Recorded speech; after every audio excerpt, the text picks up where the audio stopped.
வணக்கம் மக்களே, நம்ம பாய் பார்த்தீங்கன்னா வேற லெவலில் கோழி கல்லீரல் பிரியாணி செய்து கொடுத்தாருங்க. வாழ்க்கையில இதான் ஃபர்ஸ்ட் டைம் கோழி கல்லீரல் பிரியாணி சாப்பிட்றேன். வேற லெவல் டேஸ்ட் இருந்தது. இந்த டேஸ்ட் உங்களுக்கு வேணுமா? நான் வீடியோ ஸ்கிப் பண்ண முழுசா பாருங்க. கரெக்டான அளவு கொடுத்துருக்கேன். இதே அளவு மெஷர்மெண்ட் நீங்க ட்ரை பண்ணி பார்த்துட்டு கமெண்ட் பண்ணுங்க. வாங்க வீடியோக்குள்ள போலாம். கல்லீரல் நல்லா கொழுப்பு இல்லாமல் சுத்தமாக க்ளீன் பண்ணி எடுத்துக்கலாம். ஓகேப்பா பிள்ளா சொல்லப்பண்ணே.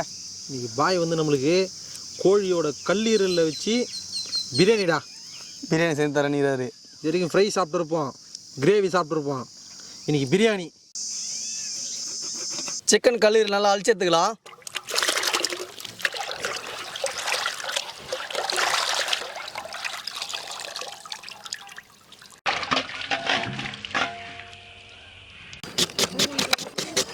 கோழி கல்லீரல் பிரியாணி செய்ய பாத்திரம் வச்சுக்கலாம். இன்னொரு எண்ணெய் சேர்த்துக்கலாம். போதுமா மாஸ்டர்? மாஸ்டர் சொல்லு தம்பி. எண்ணெய் சேர்த்தாச்சு. ஆமாம். வெங்காயம் எவ்வளோ சேர்க்கணுங்க? 400 கிராம் வெங்காயம் சேர்த்துக்கலாம். 400 கிராம் வெங்காயம். நல்ல எண்ணெய் காஞ்சிருச்சுங்க. பட்டை வகையில் சேர்த்துக்கலாம். 4 பட்டை, 4 ஏலக்காய், 4 லவங்கம், 2 பிரிஞ்சி இலைங்க.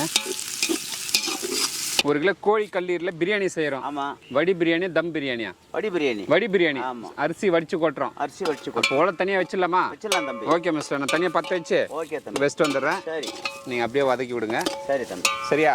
Okay okay. ஒரு கைப்பிடி புதினா சேர்த்துக்கலாம்.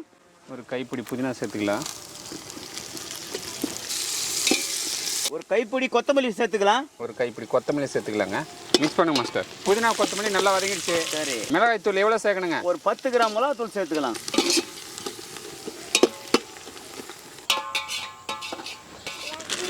புதினா கொத்தமல்லி நல்லா வதங்கிடுச்சு. Okay bye. 100 கிராம் பூண்டு, 100 கிராம் இஞ்சி சேர்த்துக்கலாம்.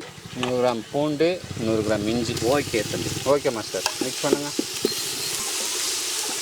அடுத்தது என்ன சேர்க்கறது? அடுத்தது வந்து ஒரு 200 தயிர் சேர்த்துக்கலாம் தம்பி. 200 கிராம் தயிரா? ஆமாம் தம்பி. ஓகே மாஸ்டர், போடுங்க. நம்ம நேயர்கள் எல்லாருமே நம்ம எல்லாம் பல்காக செய்யறதுனால 1 கிலோ அளவில் பிரியாணி செய்யணும்னு சொல்லி கேட்டுருந்தாங்க. அப்படிங்களா? அதுக்காக தான் இந்த பிரியாணி. Okay okay. ஒரு 400 தக்காளி சேர்த்துக்கலாம். ஒரு 40 கிராம் உப்பு சேர்த்துக்கலாம். மாஸ்டர் சொல்லு தம்பி. எல்லா மசாலா சேர்த்தாச்சு. சரி தம்பி. நம்ம கோழி கிட்னி சேர்த்துலாமா? இல்ல, அதுக்கு முன்னாடி ஒரு 4 பச்சை மிளகாய் சேருங்க. பச்சை மிளகாவா? ஆமா, ஒரு 4 சேருங்க அதுல. தம்பி 4 பச்சை மிளகாய் போடுப்பா. போடுப்பா. மாஸ்டர் சொல்லு தம்பி. மசாலா நல்லா வதங்கிடுச்சு. ஆமா. கோழி கல்லீரல் சேர்த்துலாமா? சேர்த்துலாம் தம்பி. Okay master.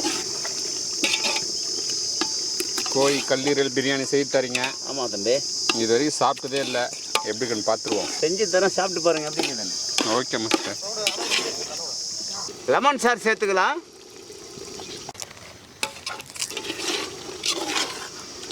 கோழி கல்லீரல் சேர்த்தாச்சு. ஆமா. ஒரு 10 நிமிஷம் மூடி போட்டு வேக வச்சுக்கலாமா? ஓகே ஓகே தம்பி. தண்ணி நல்லா தளதளன்னு கொதிக்கிறான். இந்த டைமில் 4 பட்டை, 4 லவங்கம், 4 ஏலக்காய் போட்டுட்டுமா? ஓகே மாஸ்டர், போட்டுறேன். உப்பு சேர்த்துக்கலாங்க. அப்போ தான் அரிசியில் வந்து நல்ல உப்பு ஏறும். ஒரு 3/4 லிட்டர் தண்ணி சேர்ப்பா அதில். ஓகே மாஸ்டர், ஊற்றுங்க 3/4 லிட்டர் தண்ணியா? ஆமா தம்பி. ஊற்றுறேன் மாஸ்டர். ஊற்றுங்க. 750 ml. ஆமா, 750 ml. பாருங்கள், தண்ணி நல்லா தளதளன்னு கொதிக்குது. இந்த டைமில் 1 hour ஊற வச்சு அரிசி சேர்த்துக்கலாம். பாருங்கள், அரிசி இந்த பக்கம் இருந்தால் போதும், வடித்து கொட்டிடலாங்க. இந்த அளவுக்கு இருந்தால் போதும். இதுதான் பக்குவம்.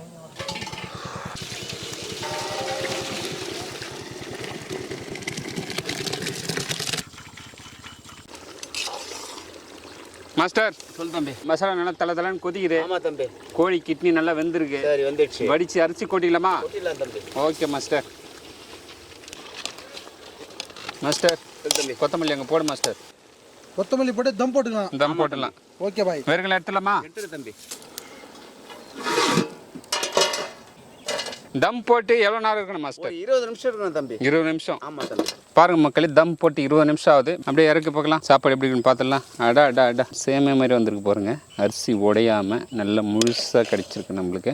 பாருங்கள், தம் உடைச்சிக்கலாம். இப்போ பார்த்தீங்கன்னா வெறும் சாப்பாடு தூக்கி இப்படி போடலாம். அடியில் மசாலா இருக்குது பாருங்கள். ஆஹா, கோழி கல்லீரல் பிரியாணி.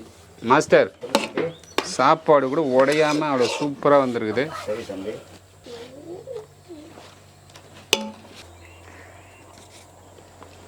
கோழியுடைய கல்லீரலுங்க.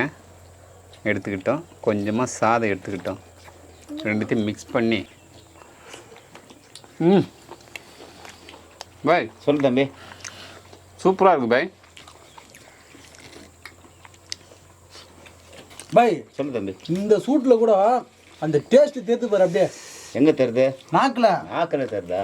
எனக்கு தெரிஞ்சு சிக்கனில் இந்த டேஸ்ட் வரலாம், மட்டனில் இது வரலாம், ஃபிஷ் பிரியாணியில் கூட இந்த டேஸ்ட் வரலாம் பாய். ஆனால் கல்லீரில் செய்து கொடுத்துருப்பாரு பாய், அதே டேஸ்ட்டில் உண்மையாகவே அவ்வளோ டேஸ்ட்டாக இருக்குது பாய் இந்த பிரியாணி. நல்லா இருக்குதா? மக்களை இன்னைக்கு பார்த்தீங்கன்னா நம்ம பாய் வேற லெவலில் கோழி கல்லீரல் பிரியாணி, எத்தனையோ வகை பிரியாணி சாப்பிட்ருப்போம், கோழி கல்லீரல் பிரியாணி புதுவிதமாக செய்து கொடுத்தா பாய். ஆமாம் தம்பி, வேற லெவல் டேஸ்ட்டில் சூப்பராக இருக்குது பாய். மக்களை இதே போல் நீங்களும் கல்லீரலை வாங்கி வீட்டில் பிரியாணி செய்து பார்த்துட்டு கீழே கமெண்ட் எப்படி வந்ததுன்னு சொல்லுங்கள். மக்களை இந்த வீடியோ பிடிச்சிருந்தா நம்ம சேனலில் லைக் பண்ணுங்கள், ஷேர் பண்ணுங்கள், கமெண்ட் பண்ணுங்கள், சப்ஸ்கிரைப் பண்ணுங்கள். அது மட்டும் இல்லாமல் இன்ஸ்டாகிராம், ஃபேஸ்புக் பேஜை ஃபாலோ பண்ணுங்கள். பாய்.